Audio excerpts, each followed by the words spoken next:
such statements necessarily supported or endorsed by the owners, managers, or advertisers of the station. While we encourage all to share their opinions, we do not support any comments that may slander, discriminate, or otherwise offend anyone, and we insist that you refrain from any such statements. Fellow citizens, near and far, join Newrish Nital on Sugar City 90.3 for Fear No Favor.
Our rising population needs sound education to be recognized anywhere you go. Have your certificate to show, to enjoy any kind of happiness. Knowledge is the key to success. Children go to school and learn well. Otherwise, later on in life, you won't catch real hell. Without an education in your head, your whole life will be pure misery. You're better off dead. For there is simply no room in this whole wide world for an uneducated little boy or girl. Don't allow idle companions to lead you astray. To earn tomorrow, you got to learn.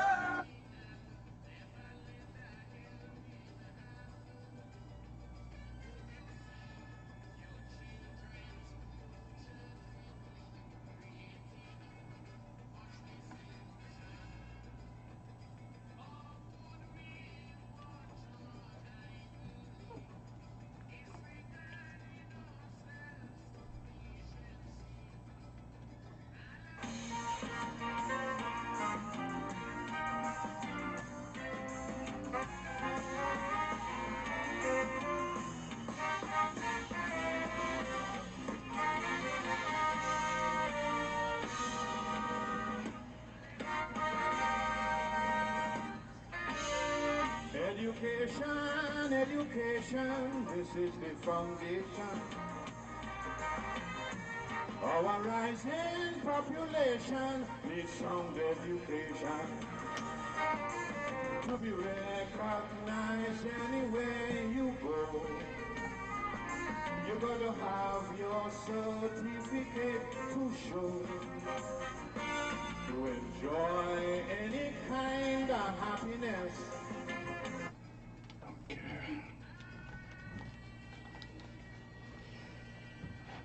Okay.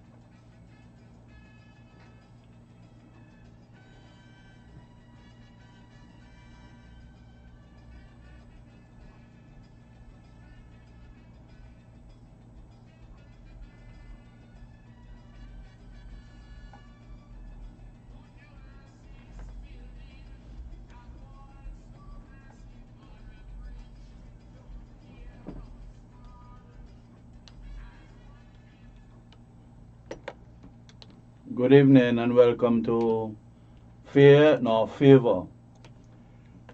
We have been seeing on social media a lot of fights at our schools.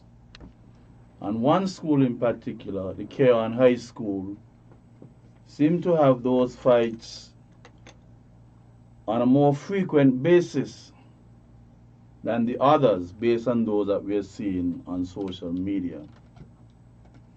And I believe that our school children, they need help because they are going to school to get an education, to provide a foundation for them to move forward, whether to advance academically, to go on from the high school to the CFBC, get your associate degree, then get your bachelor's, then go on to get your master's, then go on to get your eventual doctorate, or to acquire skills in order to put you under the technical umbrella so that you can at least provide yourself with some financial security thereafter. Unfortunately, there are some who are challenged and might not be able to make it to the extent that someone who is not challenged would make it. But those of us who are not challenged should try as much as possible to extend our academic acquisition of knowledge or the acquisition of skills to see how we can take care of our family in the future. Not only would you be having your own family to care for, but you would also might be called upon to care for your father, your mother, your grandfather, your grandmother. So you have to make use of those school days. It is an investment that you have to get good returns on the capital invested. You have to do what you have to do. And some people are busy associating themselves with very idle company and thus be led astray at a time when they should remain on the straight and narrow path or be laser focused on their own academic development. There is no way that persons should be leaving a high school without several key subjects to put them in a better competition for jobs than others or help them to compete with others in order to get jobs. We have to try our best, and that is the first thing that must be preoccupying the minds of our young people. Unless you'll always have to rely on somebody else. And in our culture, it seems as if the reliance is on politicians. But politicians cannot get jobs for everybody. Cannot. And even if, let us look at the present administration. Suppose they had 10 jobs available, but 45 persons applied for those jobs. First thing they would have to look for, if they're going to tackle it from a level playing field, they're going to look for those who qualified. And those who qualified to do the job might come down to about 25 out of the 45. And then you still have to choose. Politicians might choose like this. It's all about electability and re-electability. So I would have to look at somebody to see what the chances or the probabilities are for me to get several votes from providing that person with that job. But while they are doing that, they also have to look at the fact that when they do not give a particular individual from a particular family, it could jeopardize them not getting votes from that particular individual and by extension a few family members. So it's a very awkward situation for politicians. So what you would want to do is to outdo your potential competitors at a very early age. That when you put your papers on the table and everything else level, you rise above the threat. You rise above. You'll be first to be considered. And you have to try to keep it like that. Even though you're in school with certain people and you look friends with them, associates, your colleagues, you will be competing at a later stage in the future. As a matter of fact, you should look around and see what field of work you might not be able to have, you might not have those sort of competition in. And you got to make yourself marketable. Choose areas that would make you most marketable.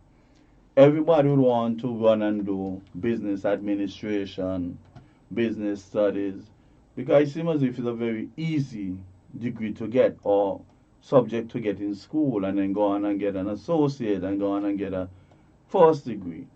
But you have to be careful. If you're going to go into such a common area, you have to try to excel. You cannot stop by merely getting O levels or merely getting A levels or an associate. You have to go on to get a bachelor's or even a master's. You have to know what the statistics is showing about persons who qualify in that particular area. Because if you don't do that, then will come the antagonistic relationship between you and politicians, persons who are in power, to distribute jobs. I mean, the private sector is there, but sometimes it is so difficult to get in there at times. Sometimes that has political implication as well, because I think it's a small place. And who know you in government is the same people who would know you in the private sector, because there are associations. So while you get the opportunity to learn or to acquire a skill, you have to make good use of it. Unless you'll be at the feet of politicians, bruising your knees.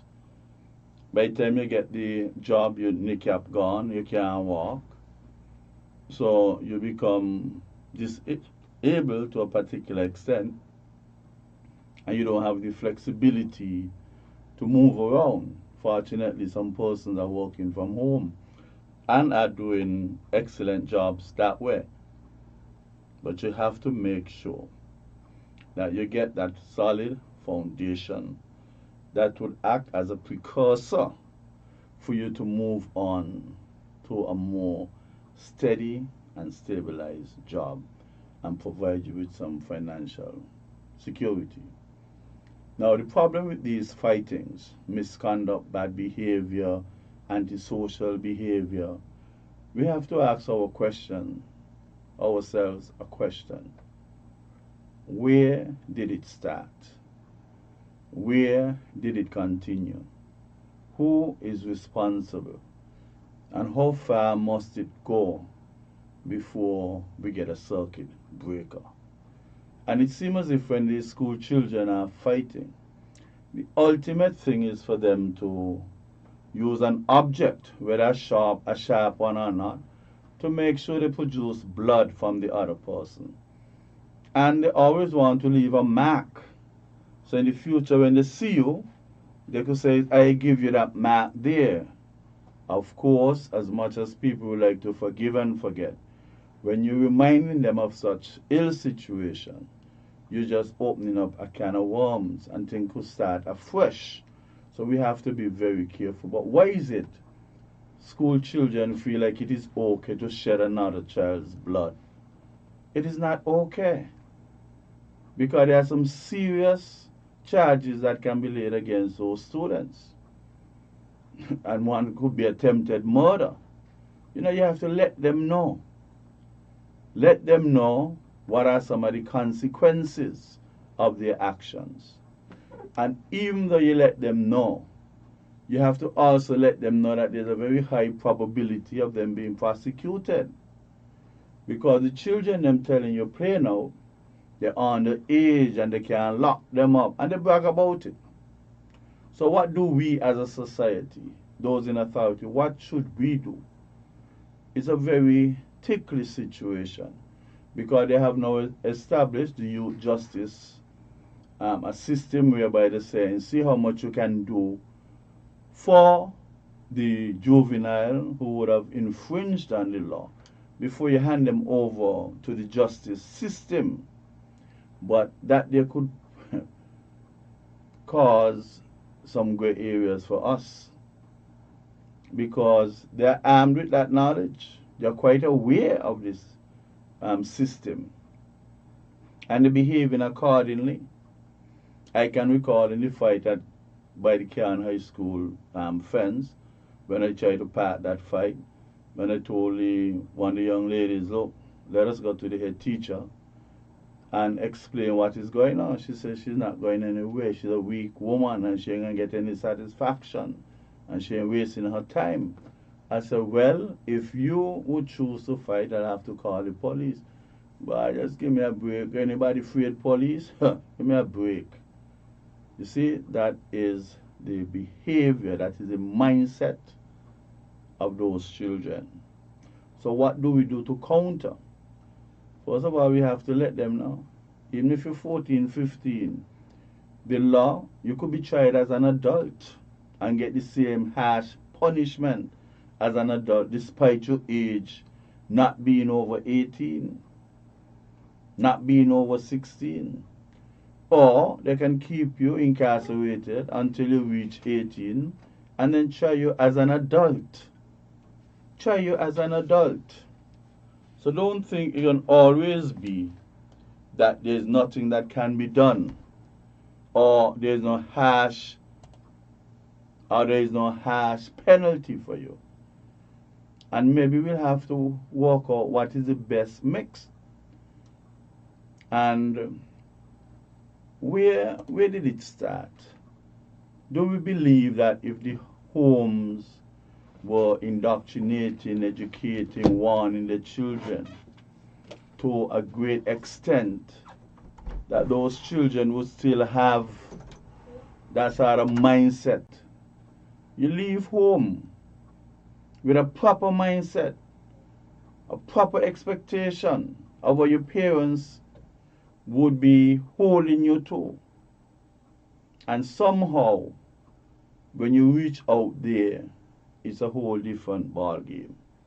And that is unfair to some parents who are really trying. But the reality is that some parents are not trying at all. Some parents don't even have time with their children.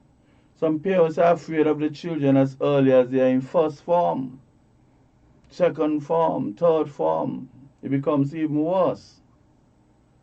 So what can we do as a society to not really put blame, but put our efforts together to see the amelioration of these children's behavior, conduct, and mindset? What can we do? I know that some sort of penalty should be involved.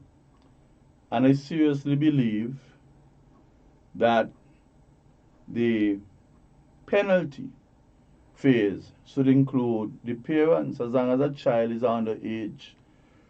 Whichever parent, well, they should have two parents, if not they have one, would be part of the penalty phase. Sometimes you might have to tell somebody, look, you'll have to come up with $10,000, $20,000, $30,000. Because only when you start to let parents understand that there's some kind of suffering and they'll feel it in their pockets, apart from feeling it in their hearts, you'll feel it in their pocket too. That you could charge them $20,000. You shed somebody's blood and that person would be scarred for a very long time. So what do? Somebody got to compensate somebody. And I believe that it is time that we have an institution designed to help those who seem as if the homes cannot help them and let the court put systems in place to have these people transferred to a home. Let them get transferred to a home. Some parents might not want that. Some of them will go to the bank to take a loan, to get a lawyer, to protect them from losing their children to such institutions. But then if you're going to leave it like that and blood continue to be shed at our schools, then we are dropping the ball. We have to come tougher than that. We have to introduce penalties where the parents or the guardians are part of the equation. Unless it would continue like that. Just telling somebody stay home for 10 days and then they're going back to school. They meet in a corner, they're going to brag about the fight they had and the advantage they had. They got over this individual. That is only adding fuel to the flame. You have to be careful because there are many family members going to the same school. Usually when you try to fill out, you're asking to go to that school or another school, what you had family coming to the school already, this, that. All that is part of the whole questioning. And once you have a few family members there and a fight breaks out, everybody going to put in. And then, even those who are not in school are going to find themselves up that school at some point in time, maybe at a time you don't even expect them. Because there seems to be a policy, whether crafted by the teachers and accepted by the education department, where they're telling the teachers part at their own risk. Well, if you're going to give them the option, they're going to opt not to part any fights. So the children will fight until somebody falls down, whether to get back up or not. So the education department as well would have to revisit that policy, whether it is written or it was implied or it was there by precedent, because teachers said they're not going to be part in any fight and put their life at risk. You had maybe a teacher who tried to part a fight and got his or her finger dislocated. They complained that the ministry did nothing to assist that person with the expenses. So as a result of that, you have quite a number of teachers who walk out and not part in any fights. But the thing could boil over. It could be teachers and students having fight. But who would part at this juncture? That is why we cannot frustrate people. You cannot look at a fight and don't nip it in the bud early before weapons are drawn. You can't just sit back there as an intelligent person, as a teacher, and decide you ain't gonna part any fight. That can't make any sense. Then why people sending their children to school? Why people sending their children to school? From the time the children would have entered that school compound after 8:30. The responsibility is on the teachers. That is why children got to get passes to go into town and make things off the school compound. Because you are in control of the children from 8:30 to 3:30. So how dare you neglect to put your hand to intervene and stop something from worsening? That can't make sense, man. I mean, people should keep their children at home, homeschool all the children. Because the homeschool and, I mean, nobody there to pick any fight with anybody. One family, I mean, sometimes family members fight amongst themselves. But then what sense it makes for people, children going to school and a fight? You anticipate fights would break out, so you know. And you have security at the school who would never part a fight. The security at the school maybe just sits by the gate and maybe search a bag or two. And they can't even search the bags them properly because the students them know how to hide things, conceal things from those persons searching the bag. They might go to school with an afro pick in their head, and somewhere along the edge it is sharpened and used as a weapon. Or they might go inside the school gate, get a friend somewhere along the school fence to give them whatever they didn't pass with via the gate and was searched by the security. All those things would happen. But if children were well instructed at home, those other mindsets would not exist amongst our children. And then, when things happen, you get this blame thing diffusing throughout the various parties. So what can we do? What should we do? What ought to be done? I think it is time that we have consultation on the school situation. We would have had so many fights among school children since school opened the 4th of September. So many fights. We just can't sit back and accept it.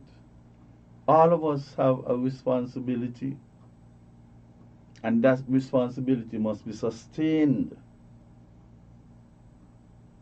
Must be sustained.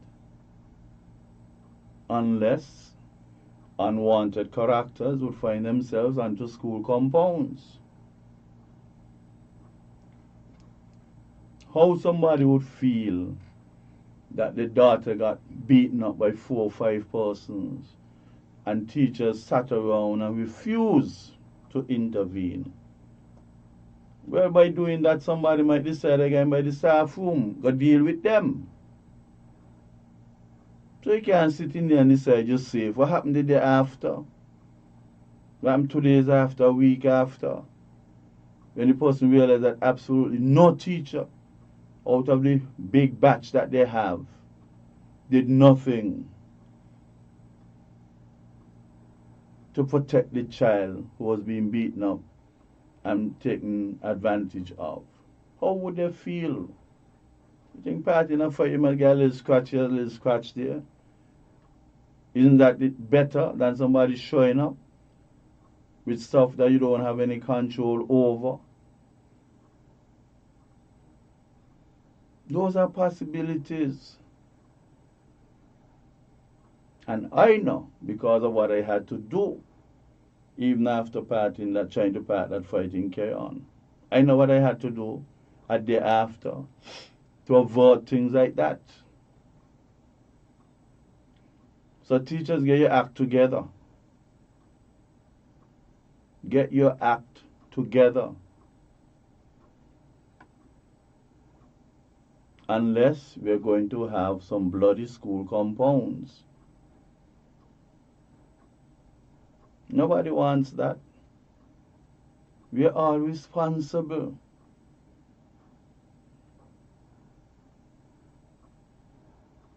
And the homes, that is where it starts.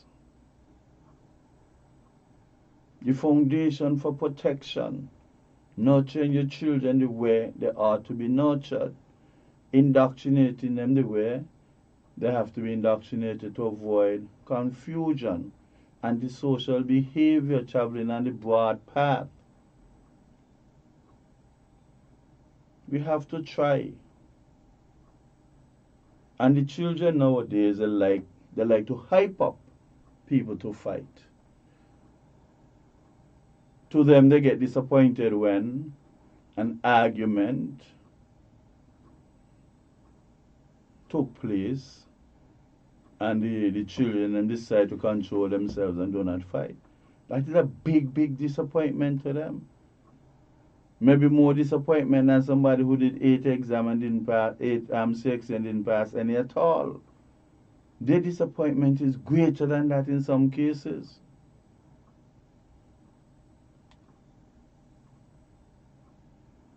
And we have to put things in place to take care of that. And I'm saying that even if we have to put military personnel on the ground, we know. When you say you don't want it like that, it ain't gonna look good. That ain't got a thing to do with it. It's the safety of the children them.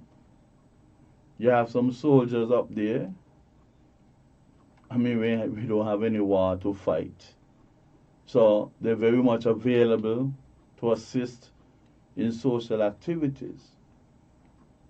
And you put a few of them at each school. Might look awkward to some people, military like personnel on the school compound. Nothing wrong with that. If we can't get it right other than that, we got to resort to that. We have to resort to that.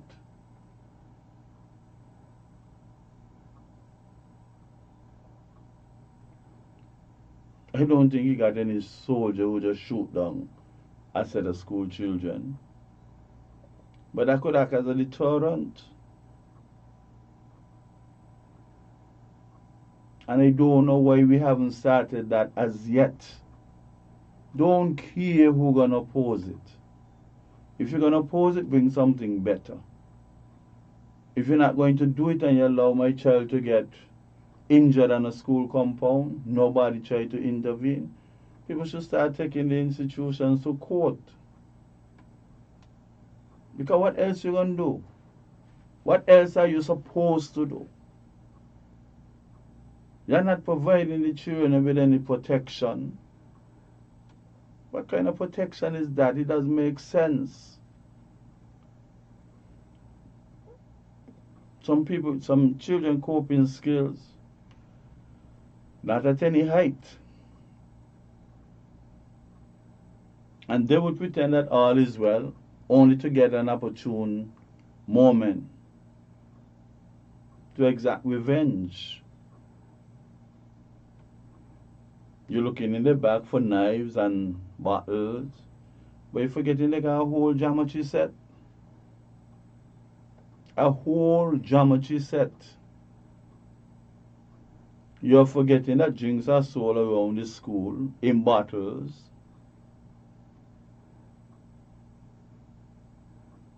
We have to do what we have to do to protect our children.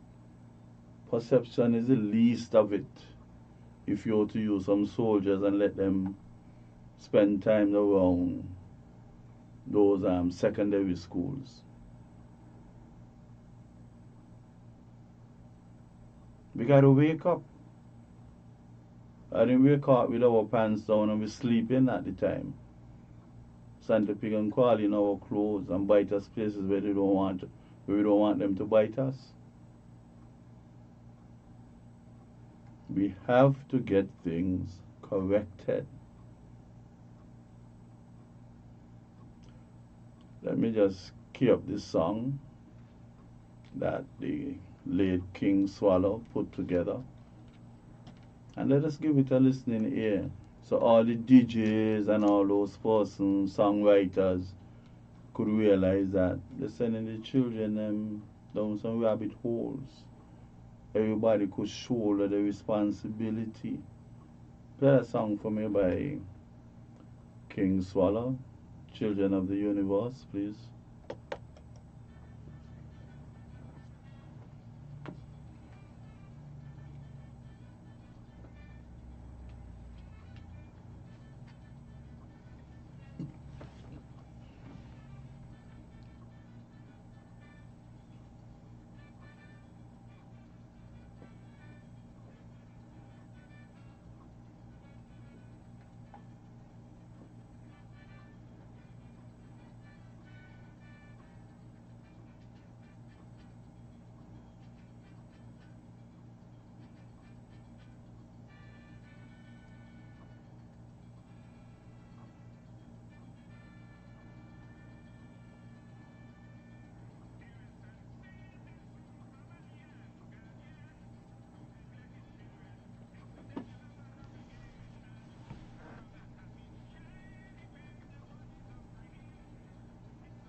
good lyrical content there from the late King or Mighty Swallow. And I believe that this song should be playing around in our federation for the next 3 months. On the school compounds, you should have them at home, and we should have them at the Department of Education, so that the message could really sink in that we have an obligation to look after those children. We have to. We should no longer have issues between the police and the schools or Ministry of Education as to who's supposed to deal with what. The youth justice system should make sure that they're very balanced in dealing with issues arising amongst the youths, and ensure that they do not nurture and nest things site where things could get out or spiral out of control. We have to do better than that. We are not doing our best. No institution at all is doing exactly what it's supposed to do. Maybe some are looking at others and saying, well, you do that, you do that. And everybody trying to see if they could do as little as possible. And that is not supposed to be. We all have an obligation. Already we have a challenge with these young people with respect to marijuana and drinking. We have to look into that as well. We have to take a time out and see what can be done. We have to. Life is a relay. A society is a manifestation of the legs of the relay that would have gone by thus far. And don't forget that our unborn children, they too are a part of this relay, patiently waiting in the wombs of their parents to come and witness the sunlight and the need to have ray of hope. We have to do what we have to do. Let us take a break and come back.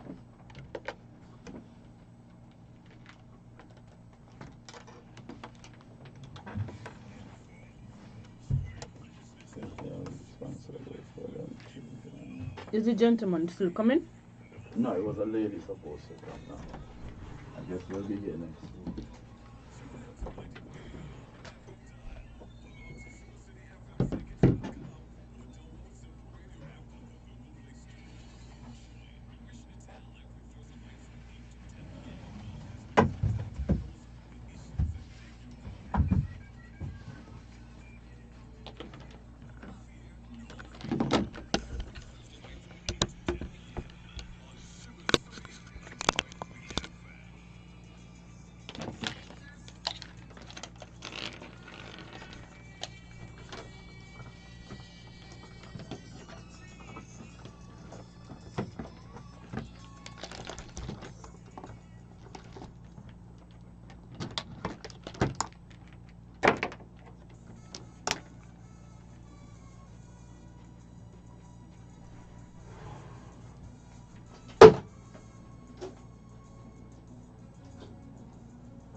Ready.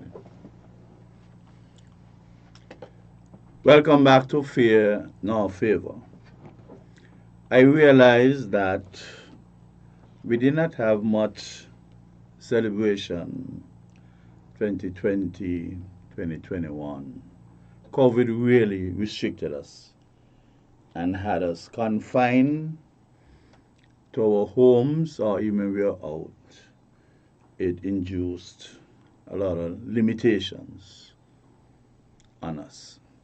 So everybody seemed as if they were wild and desperate and eager for some sort of festive activities. And I realized that we are overwhelmingly getting involved in social activities, like we were really longing for it. But I think that the effect of COVID would have worn off already with respect to people enjoying themselves. It's almost every single weekend, Friday, Saturday, there are activities to be had. And I think that we have to be a little bit more careful in our efforts to maximize our entertainment and recreation. And I'm saying that because it seems as if when entertainment is at the center of our social lives, our thinking seems to just go to a low. It seems as if entertainment, recreation, when mixed with thinking and awareness, they are inversely proportional. The more we celebrate and entertain, is the less we seem to be aware of things and to be cautious. Now, we had Guy Fawkes, and the number of things persons were doing and maybe still doing, we have to ask a question as to where persons got permission to import those bombs and fireworks. At one time you heard that these things were banned or they were limited to starlight or a certain magnitude of fire and power. But in recent times we have heard some very loud explosions. Very, very, very loud explosions. Somebody could have fired off a few shots from a gun and you would not have been able to differentiate unless your ears were specifically trained to differentiate. A lot of us would have had difficulties differentiating. And they have a whole brand new style of doing things. And I know that we have a history of persons being injured during the Guy Fawkes season. It is not like we never had incidents. We would have had. But do we want to take heed? Maybe not. Some of us are stoic, indifferent, couldn't care less.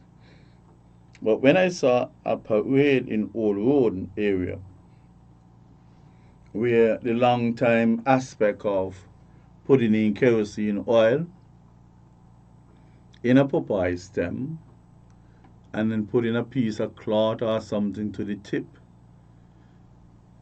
to produce a constantly burning wick, so to speak.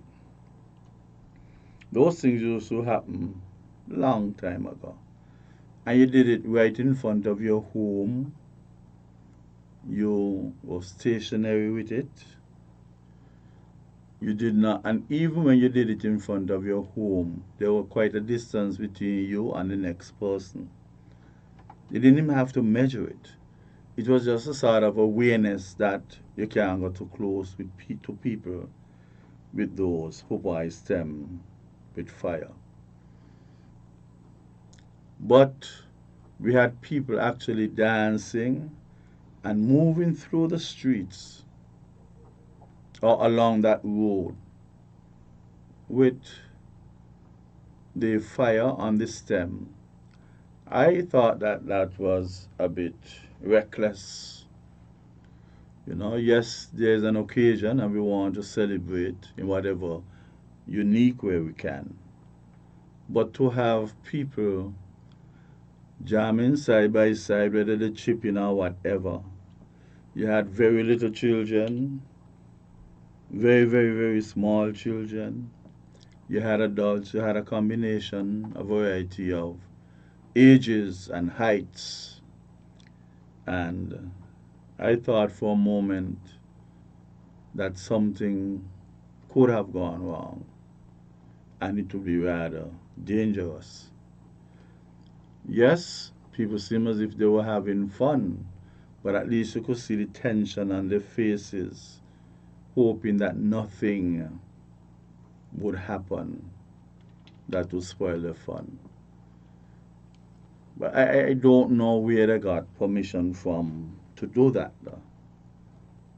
They could not have come to me if I was the sole person responsible for that and gotten permission to carry out such a parade or a jamming session or a gathering and a movement.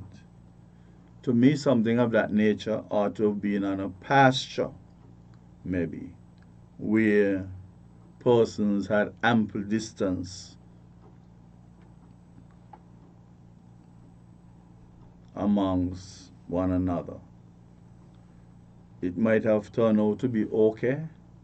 It might not have, but we don't have any record or any news of it not being injury free. But I don't think that should be repeated. I do not think that should be repeated ever.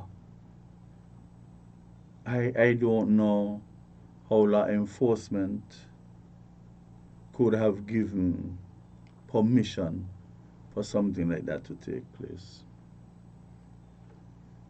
And we have situations where people are not getting along 100% in a nice way.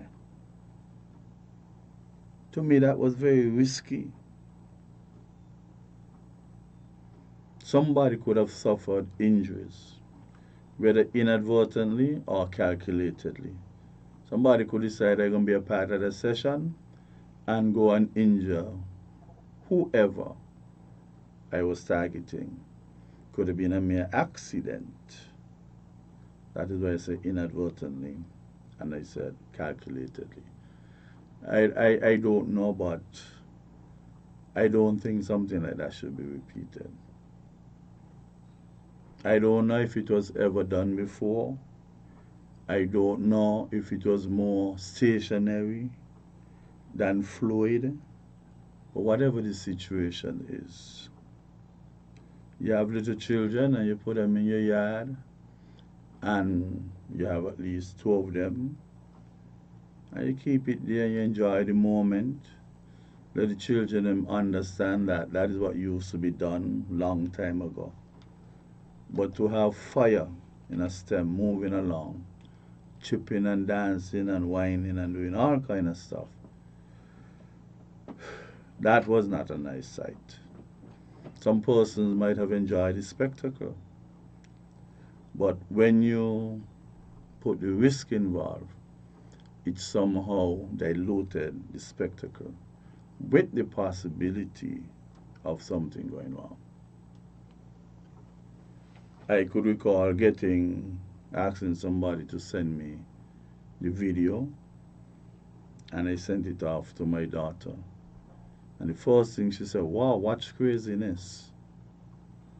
That is real crazy. And any right thinking person would think so as well. So I don't think I was alone. And I sent it to other persons as well, about 30 something other persons. And there was a common denominator with respect to the risk involved. So we got to be a little bit more careful. Now I want to touch on an issue that is in social media with respect to the government paying double salary or alternative payments. We have to be mindful. Yes, Christmas time is a time when persons are looking out for an extra dollar here and there, but we also have to remember that our country must provide cushion for difficult times. And it seems as if going forward for the next 2 to 3 years, there would be some economic difficulties, some coming from overseas as imported inflation, some resulting from local businessmen being overly selfish, greedy, you understand? And as a result of that, we have to be mindful that the government in particular would not always be able or should not always be willing to interfere with their reserves in order to upkeep certain things. There's a nucleus of things that would have to be maintained. But the extra, the supplemental aspect of it, that should not be compulsory. You should not be disappointed in a government who is trying to provide cushion for our future. Our reserve is like a buffer. You know, when things become real difficult and social programs will have to be heightened or maintained and not finished away with. That is what the reserve, that is where the reserve would come in. From the time we have to hit our reserve for social programs that are not regular and at the center of our well-being with respect to economics, we got to think about that twice. Some people are complaining that, well, we are getting paid every 2 weeks. Well, 2 weeks in every month times 12, that's 48 weeks. And then 48 from 52, that's 4 weeks, which is basically another month. So some persons are reasoning that it is a must. It is owed to the people.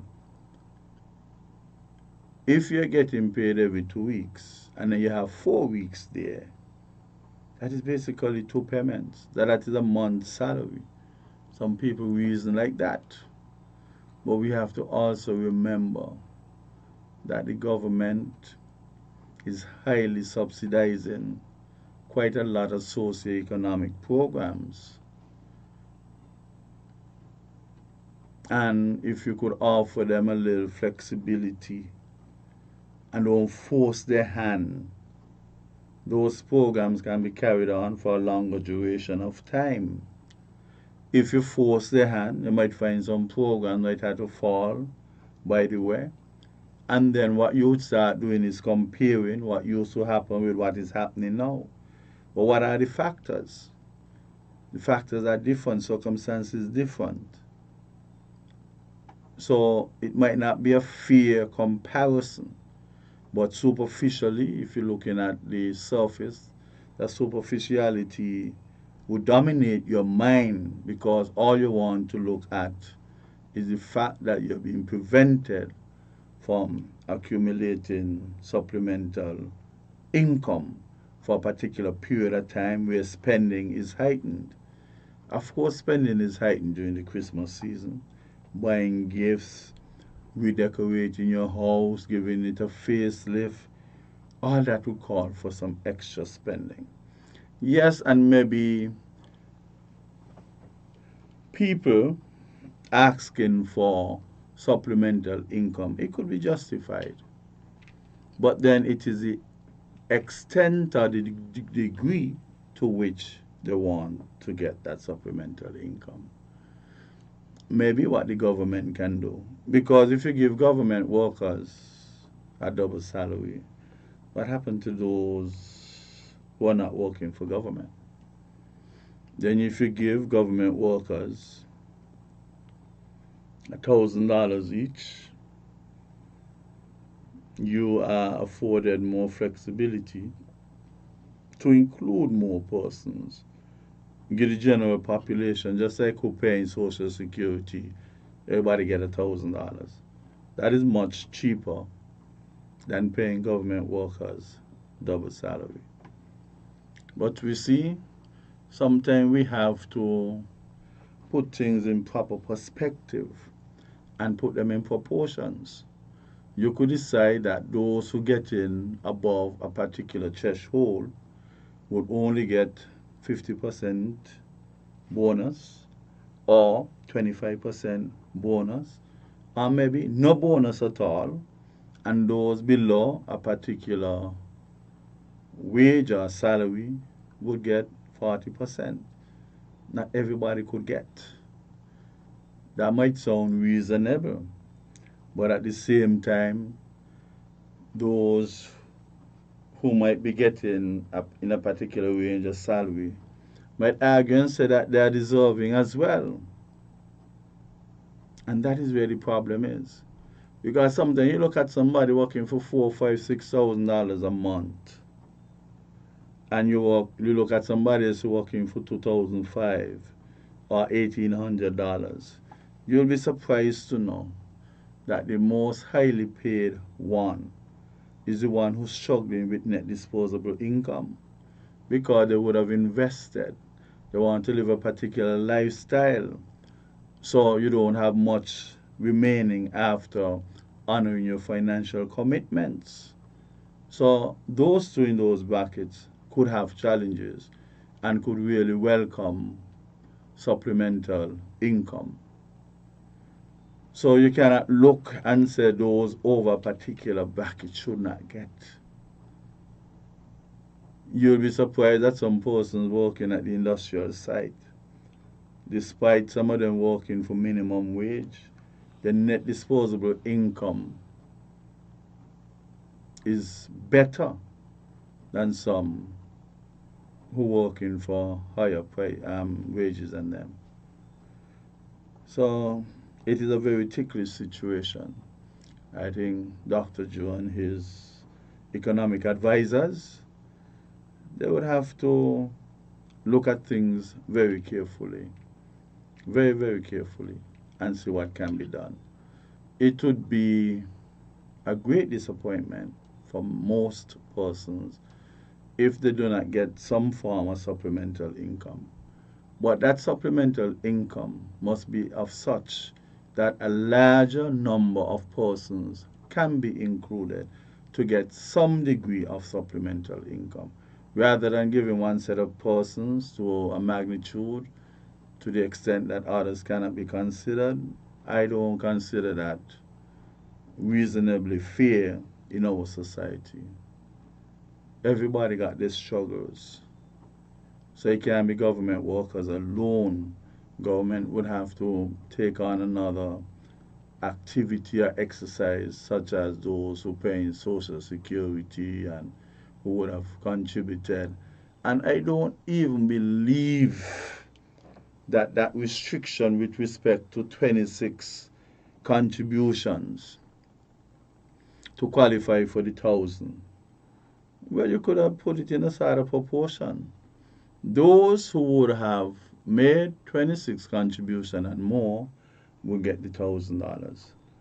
And those who made 13 contributions would get $500. Those who only manage 6.5 contributions or 7 contributions will get $250. So people must not be exempted by way of not meeting a particular threshold. Then you have a happier society. You have more smiling faces.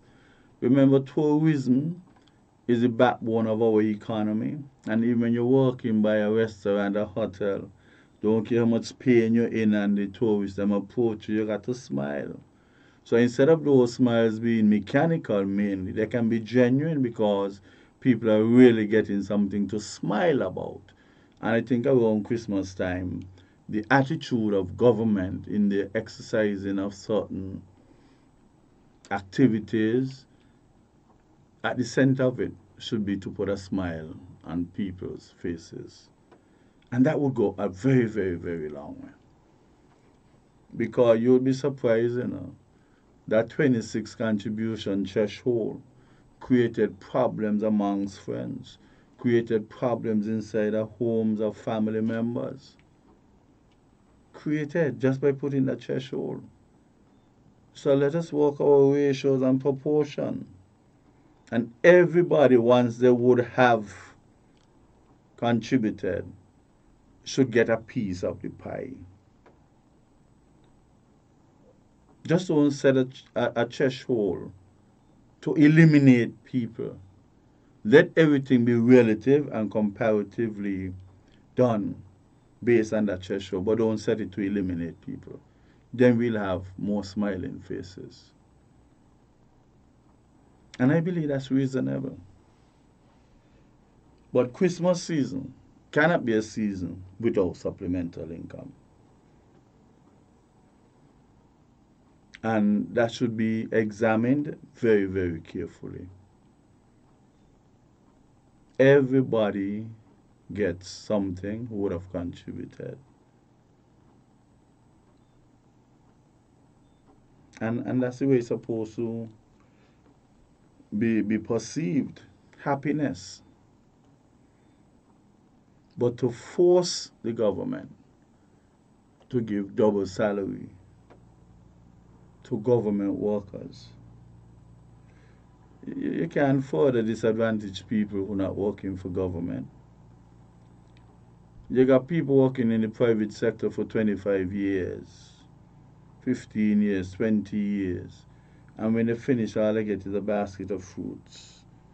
And they got to call their friends to help them eat them off quickly before they spoil. That's not supposed to be. You put in 25 years in the private sector.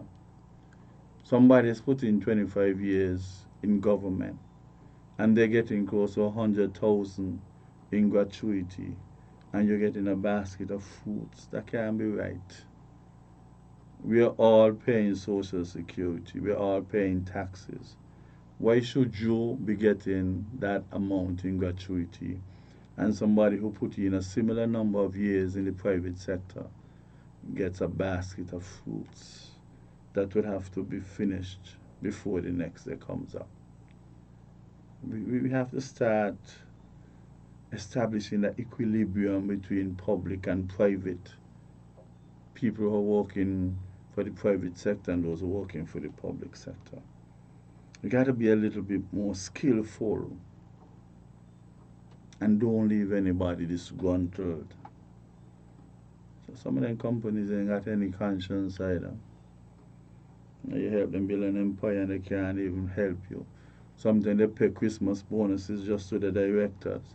They didn't make anything much, but all the directors, you hear in the 300,000 share between this and that. I mean, how people could have heart? That is why, as a scientist, I sometimes want to convince myself that that person's living without a heart.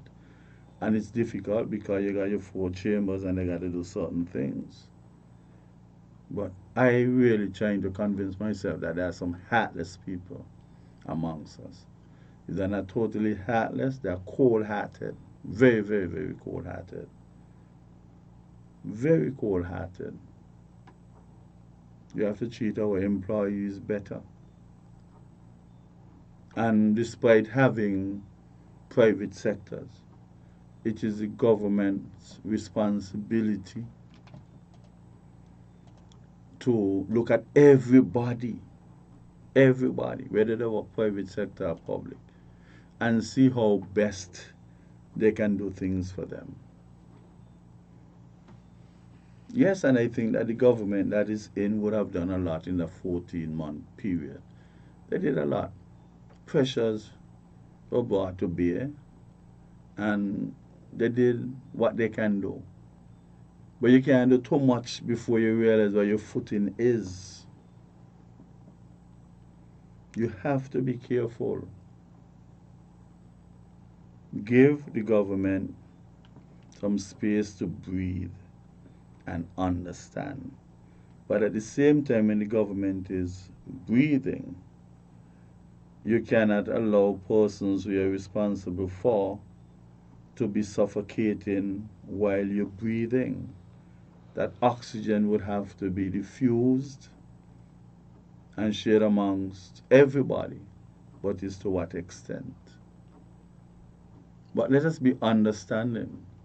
Don't let politician, opposition politician, or whoever politician use you and the surrogates to put pressure on a current administration because that is what they want.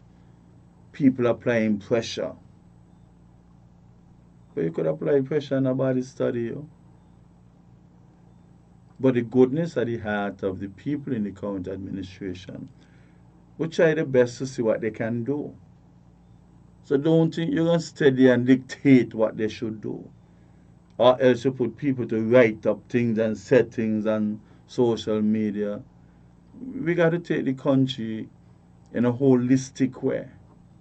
What can we truly afford and be comfortable with? Of course, we have a reserve, but what magnitude the reserve should be? Maybe that magnitude of the reserve 2 years ago, 3 years ago, 4 years ago, or even a year and a half ago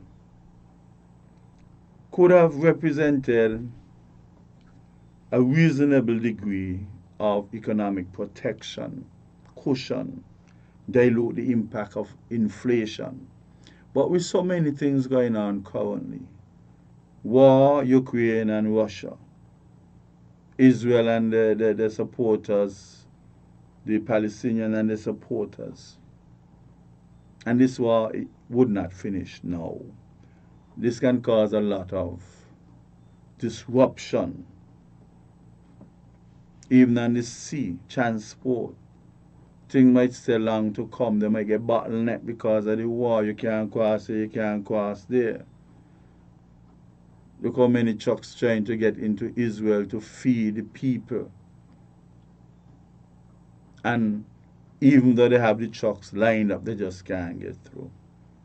Well, it may be like that there, but soon it might be a similar situation on the sea or maybe in the area and disrupt our importation of certain things. We have to be considerate, save for a rainy day, provide cushion. They have something they call unforeseen contingencies. A very high percentage of that is not unforeseen anymore unless you're very myopic. These things can be extrapolated. Based on trajectories, we can extrapolate the difficulties that we may experience in several months to come, even a year to come, a year and a half to come. Now is the time for us to start effectuating some savings. Try to put aside at least 10% of what you're getting. If you're working for $3,000, put aside $300 every month. After 10 months, you got $3,000 saved. And then after the next 2 months, you got $3,600 saved. You do that for 2 years, that's $7,200. Then another 2 years, that's $14,400. And you must make yourself a commitment, solid commitment, that you will not interfere with this until it is inevitable. But some of us don't save. They say they can't get to save. And if you work for $100, you must be able to save 10. 10% of 100 is only 10. Maybe our philosophy would have to change, economic philosophy. Some of us spend and try to save left after spending, but that would never happen. 0%, zero savings. If your mindset is like that, spend and then try to save left after spending. However, if you reverse that and decide that we're going to save and spend what left after savings, then you could effectuate some good savings, substantial savings. So it's our philosophy. We cannot continue like that, cannot continue to be from hand to mouth. Sometimes you have to pick activities and events and so that you want to go to. Sometimes we just have to pick. Sometimes we have to forget about what other people gonna say. If I went to a wedding and I had on shirt A, shirt B, and shoe C, and I have another wedding coming up, whether 2 weeks after, and I put back on shirt A, pants B, and shoe C, who problem it is? But some of us feel pressured when the lens of the general public is brought to bear to our scrutiny. We got to forget about that. Some people will tell you that they're not putting on the outfit again. The way 3 years ago. Baxter, well, these people who look in your news got good memory. And then people who look in your news, is your friends them who putting you under the pressure. Is one of your friends them going to say, well, girl, surely you ain't wear that Calypso finals in 2018. This is 2023, People who like to collect information to throw it in your face. Those are the people. And your friends them. Because your enemy couldn't care one hell about you. It's your friends them who keep in notes to remind you that you don't wear that day already.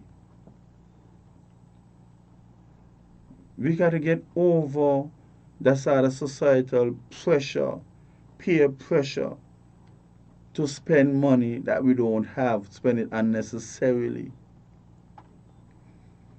You know how much blues you have after carnival? Then people got to go to bank to take loans to buy their carnival outfit, only to realize that the first day they wear it, yes, 3,000 something, 4,000 something, 2,000 something, and they go home and they're taking it off. You know how many fights would have broken out? You know how many sisters would have been at war because you're helping a sister take off her costume and something ripped here, something ripped there? You think when it ripped, it's because the sister was totally careless? When it ripped, it reminds the individual of the loan they had to go and take to get that outfit. And what make it even worse is that when they have last up and all the troops them coming out, some pieces just don't last. They can't stand the test of time. So maybe they should be selling them in twos, where the price alone should tell you that you should be able to get two. One for the first time and one for the next time.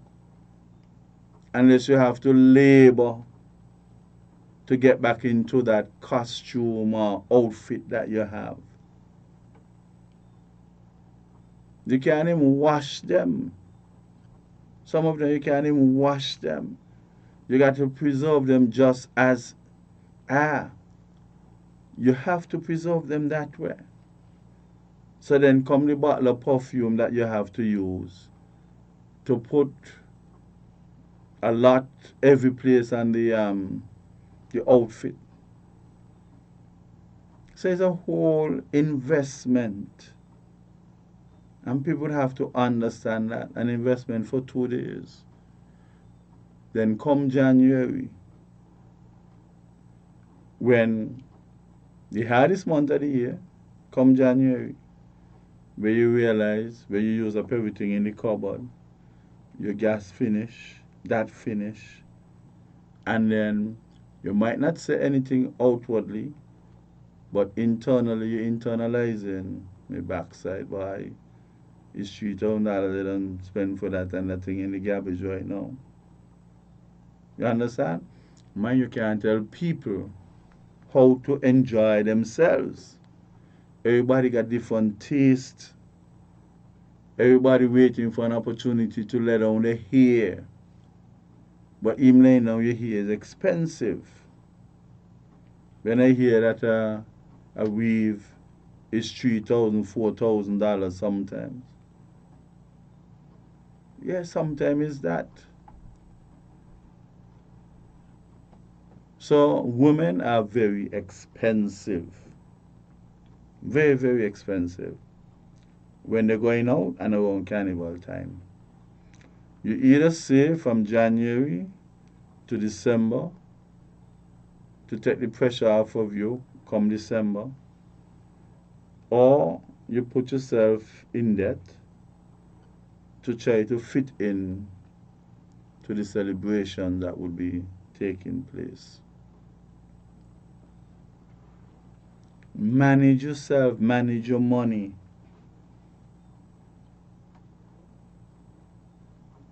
Some people couldn't care, and that is where the problem would come about.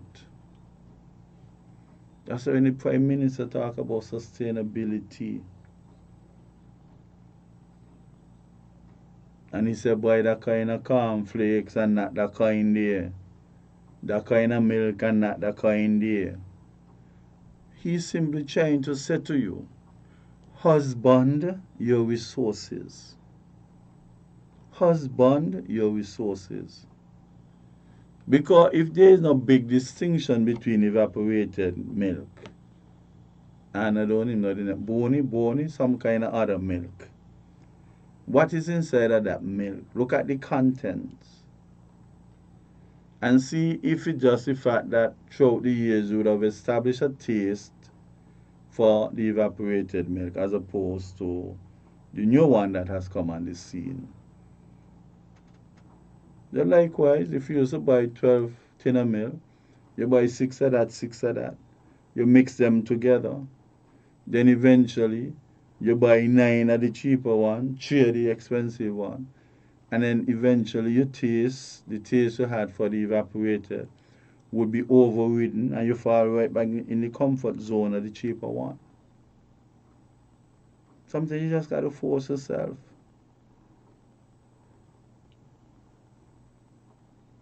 Things have to change. In order for you to effectuate savings, you got to change a lot of stuff. A lot. You might not be able to change drastically. But you could be weaned off the expensive stuff and come to the less expensive one. And something the reality is, the one that is cheaper is of a better quality than the one that is more expensive. But it is within our heads.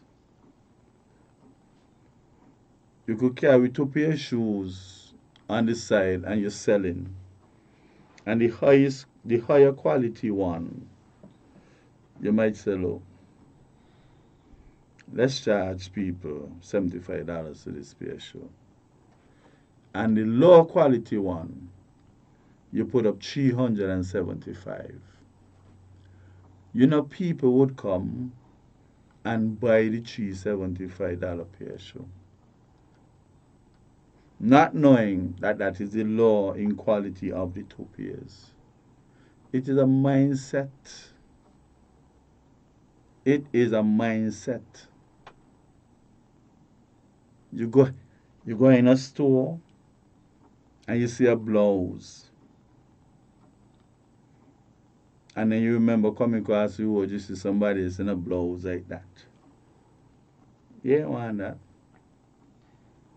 You want something that you have never seen anybody else in, most of the time. We have to stop letting people influence our economics. Just like some women will never leave a house unless they look in a mirror. And when they would have left the house, every vehicle they meet, they're looking in the glass. That is a kind of low self-esteem. Low self-esteem. Because right away you're thinking about what other people thinking of you.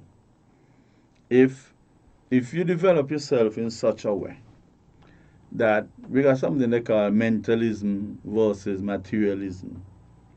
If you develop the mental aspect of you, when people see you,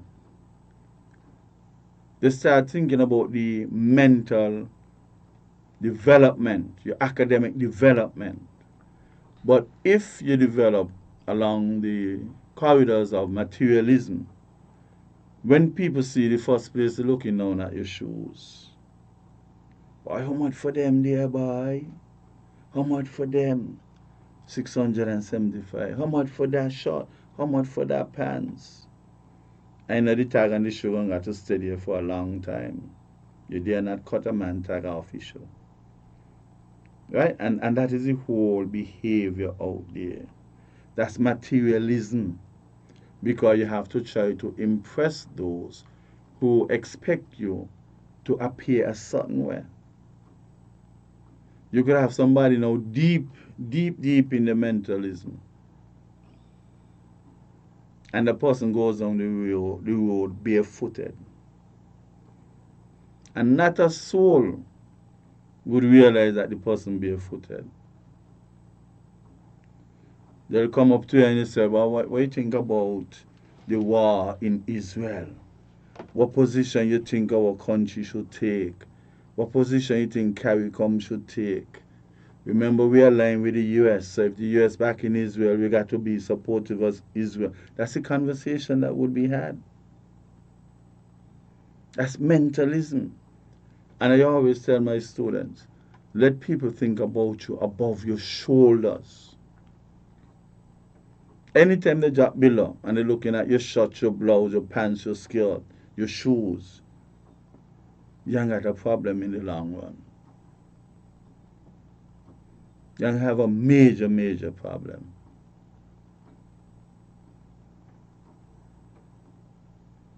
We have to come better than that.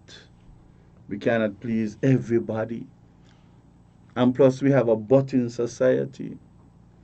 You have persons who put out their best, spend a lot of money on a particular outfit for an occasion. And then you will have two girls standing up by the side or two females, and the person passes who really spend a lot of money on the outfit.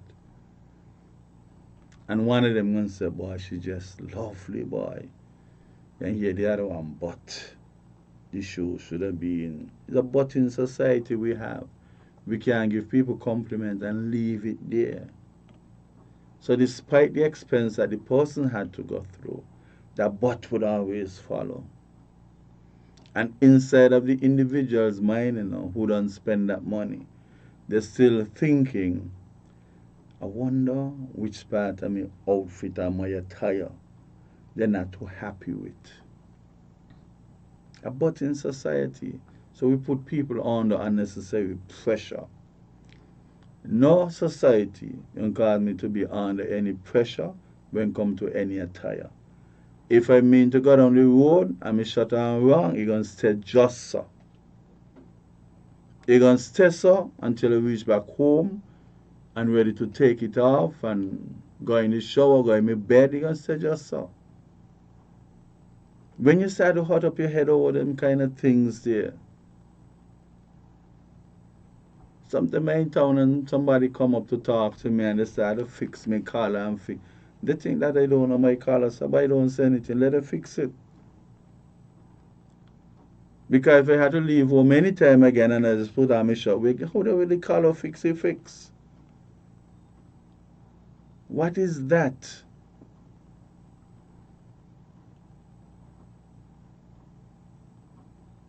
Stop let people pressure you into those zones of discomfort,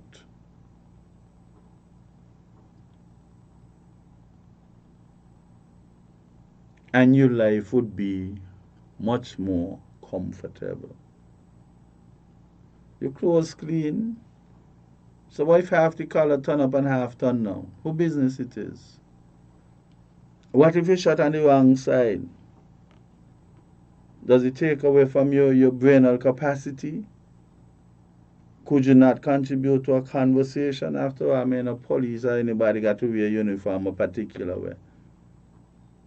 And that is why you see I haven't put on a pair of socks for years upon years upon years upon years. It doesn't mean anything to me. I don't even know if people realize they don't got on socks. Because maybe they don't think about me that way. Mentalism versus materialism. And if you forgot to crawl over on the mentalism side of it. You store over on the materialism, you got fire coming your way sooner rather than later. Let us take a break.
Welcome back to Fear in Our Favor.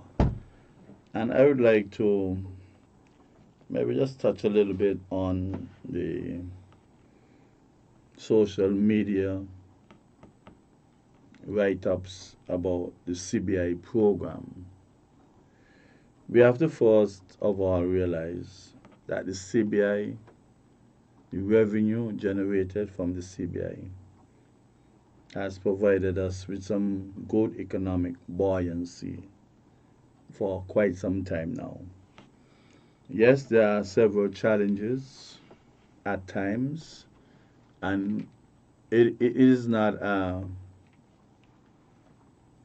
fixed situation. Factors change, factors really change.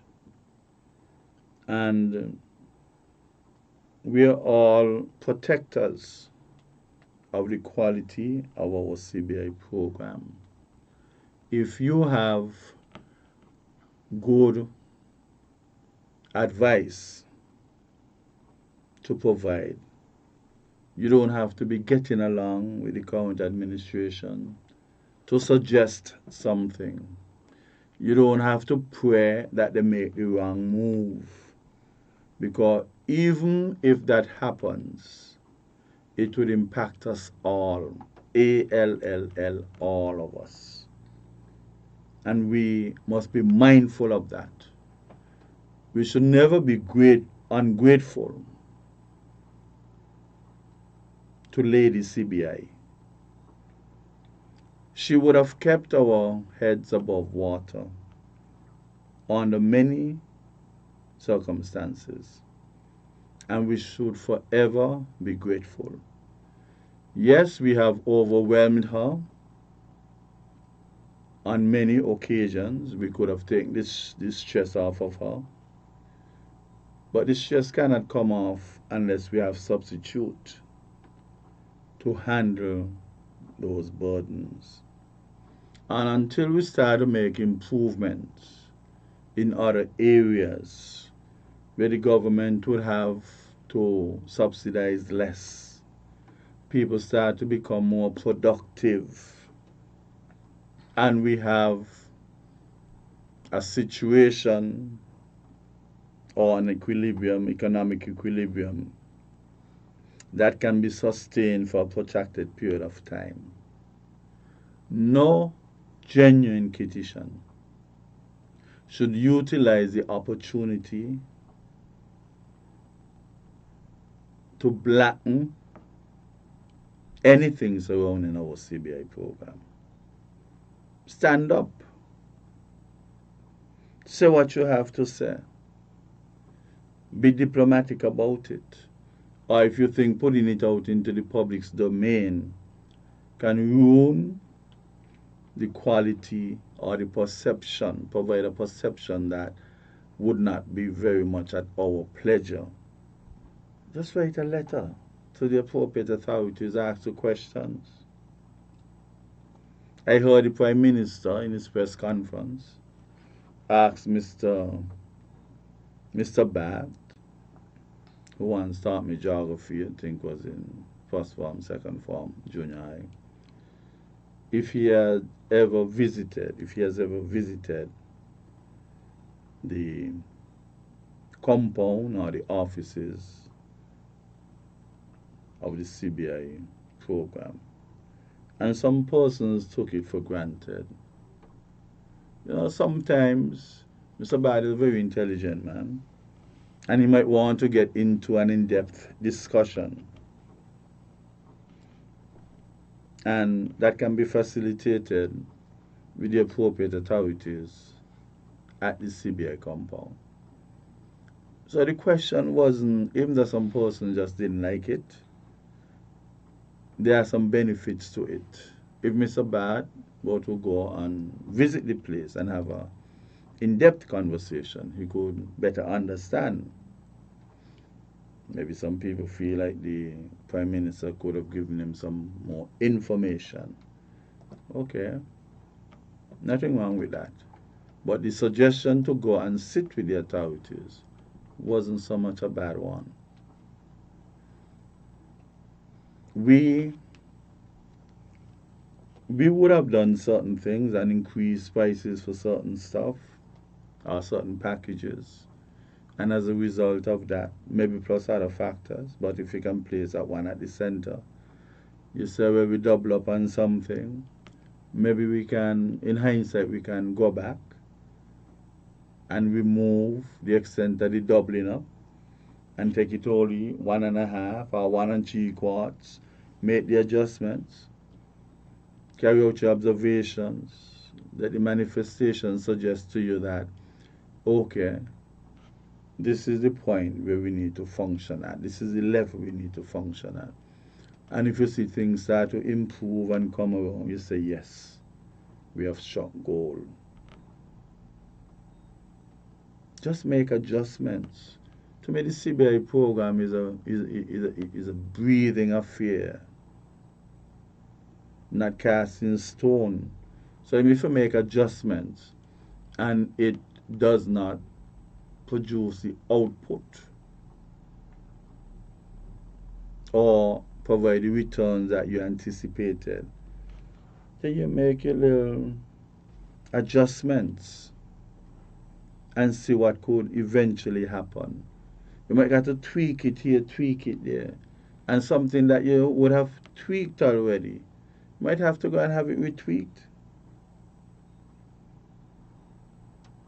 You know, just advise You can't be aggressive and want to bully somebody into something. It belongs to all of us. It has done us mighty well. And let us not forget that. A lot of social programs we have might not have existed comfortably without the revenue generated by the CBI program. And we got to be patient. We got to be Jobish. We have to have faith. Advising is okay. But the administrative powers at the helm, we advise and they decide. Hopefully we have good advisors advising them. And they do whatever tweaking we have to do for the betterment of the program and subsequently the betterment of the standard of living of our people.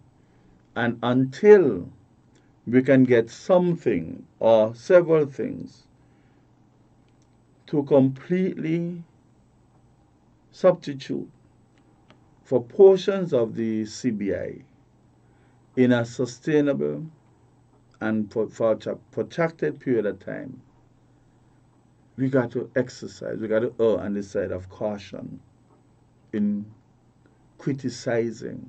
I don't believe criticizing should be a part of our narrative when referring to the CBI program. We should critique.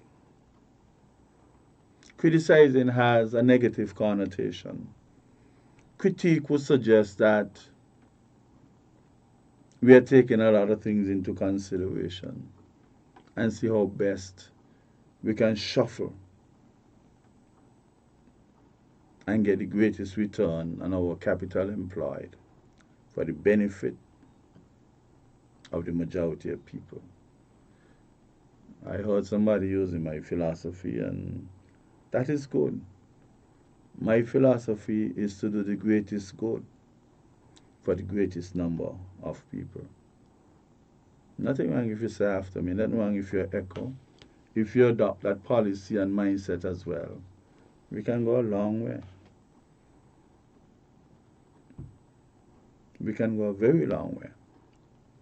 So regardless of what people would write, if there's an issue with giving back people money, and let us harmonize our efforts. Let us harmonize our narrative.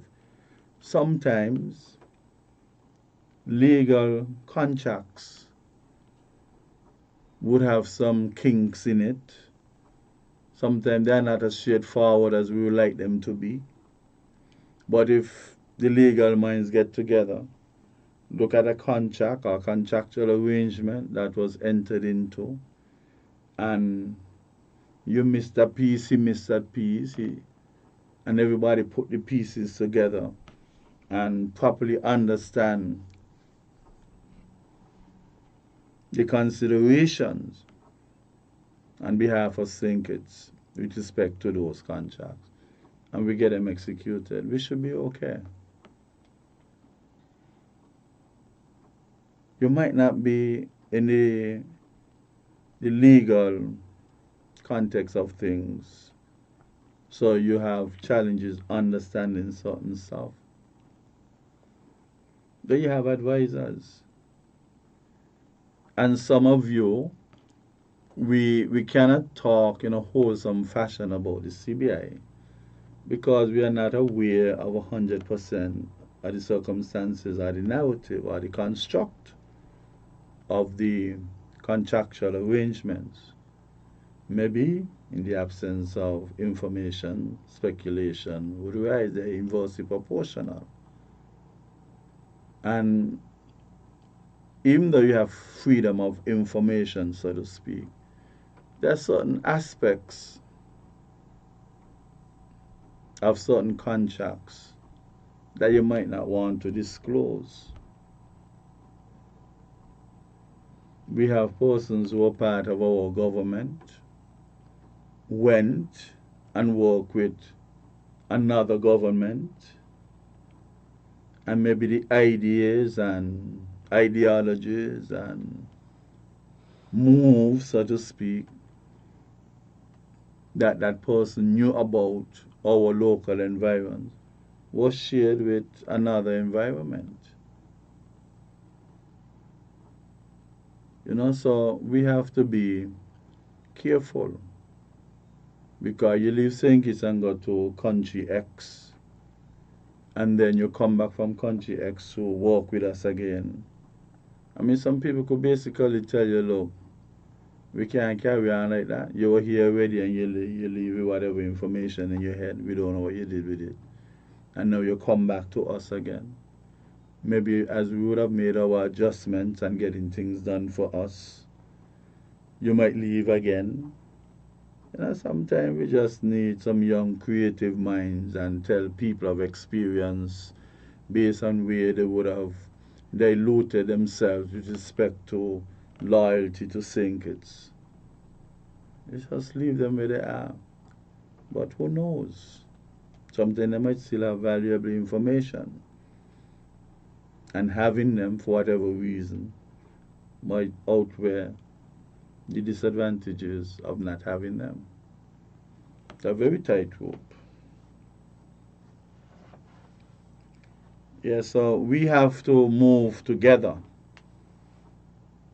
We have to move together.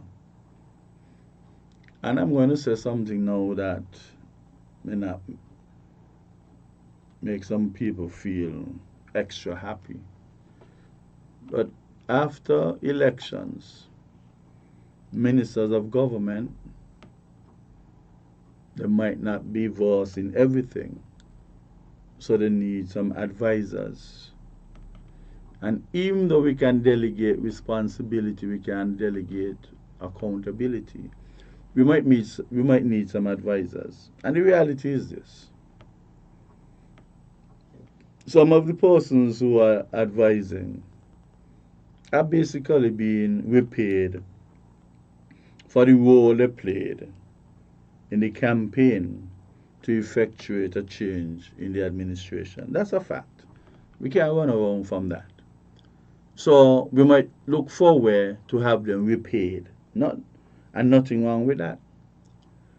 But the situation is, some persons might have helped you during a campaign, seemingly, and when you win, you get all kind of stories and all kind of narratives. And you would have won the election. Some of them are genuinely capable of advising you for the next 5 years.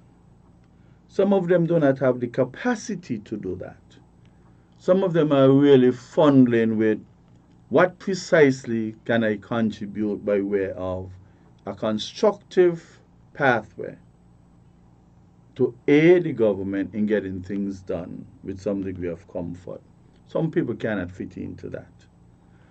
So my thing is that there are some that you can hold on for 5 more years. There are others that the fact that you're trying to repay them in a way, give them a lump sum. If and only if it is true that they get $10,000 a month,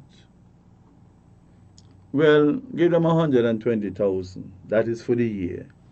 And let them put it on a fixed account, fixed deposit, gather the interest, keep it there. But you don't have to keep them around to give them $560,000. When in truth and in fact, if the advising could be deconstructed and then reconstructed, you might end up with a cotton house. So there are some who you got to choose, give them a lump sum, tell them thank you, you really paved the way for us to form the administration. And there are others who you'd have to keep for 5 years to get a protracted period of advising, of advice. So it would not be prudent to have somebody whose ripened period of advice would have been diluted to insignificant. Be diluted to insignificance and keep them around just for the sake of keeping them around. Something so substantially diluted can't make sense. Give people a lump sum, 120,000. Go on your merry way, get something to do. And those who you genuinely feeling the vibes from and incrementally making advancement based on their advice. Keep them. Yes, you might end up gaining $560,000 in a 5-year period. And it might be justifiable. But others that cannot be justified. I mean, we cannot behave in a way that I need to maintain those still. Give them the lump sum, pay them out and let them go. And that is really my advice to persons who feel that they have to pay back certain people. And then I come and hold on to them for 5 years. Getting diminishing returns till you reach a category of being diluted to insignificance. You hold on to that for. I think we have to revisit a few things and get things right.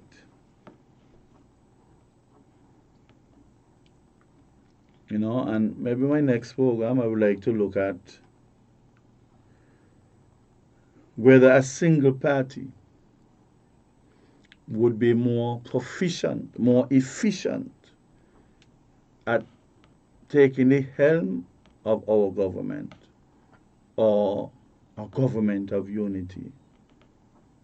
I have my views on that, and I would like to see what other persons would come with.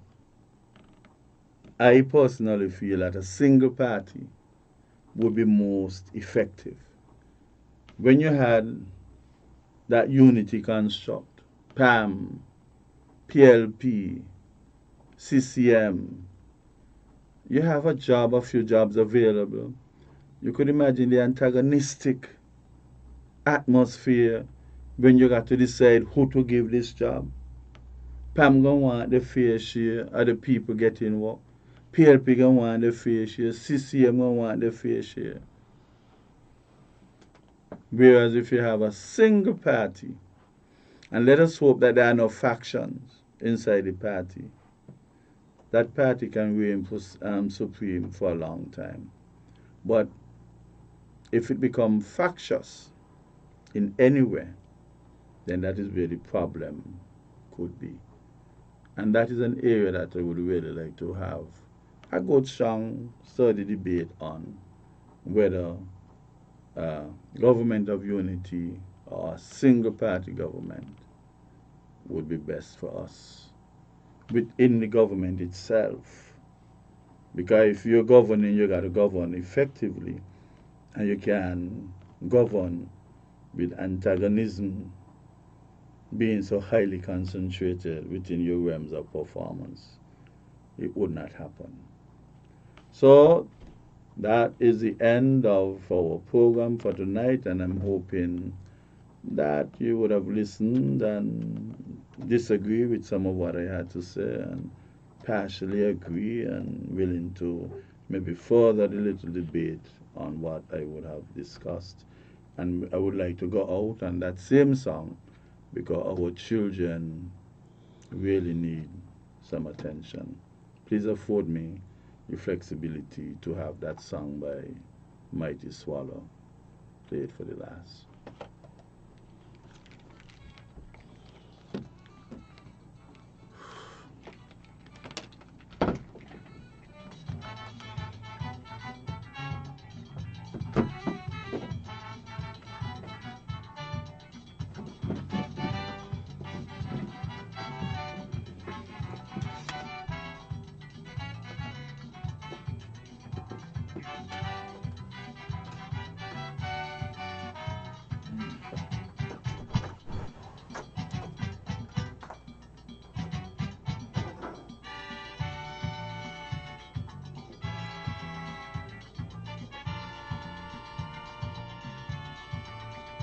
Parents and citizens, family and guardians, don't neglect your children.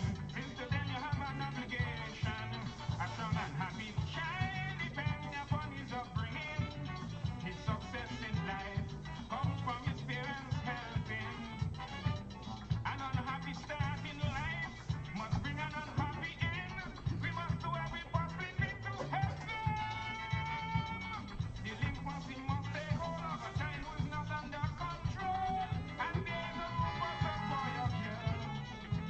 We must scare those children in the light of true love. They are God's precious gift sent to us from above. We must cherish them with assurance. Let them feel love and tender care. They didn't have to come. It's we who brought them here. We are responsible for them children. We brought them here so we have to care them. They look towards us for their future guidance. Love and affection, this is important. Those poor little children, their lives depend on the parents for the care and assurance we give to them. We must give these children a place within our hearts.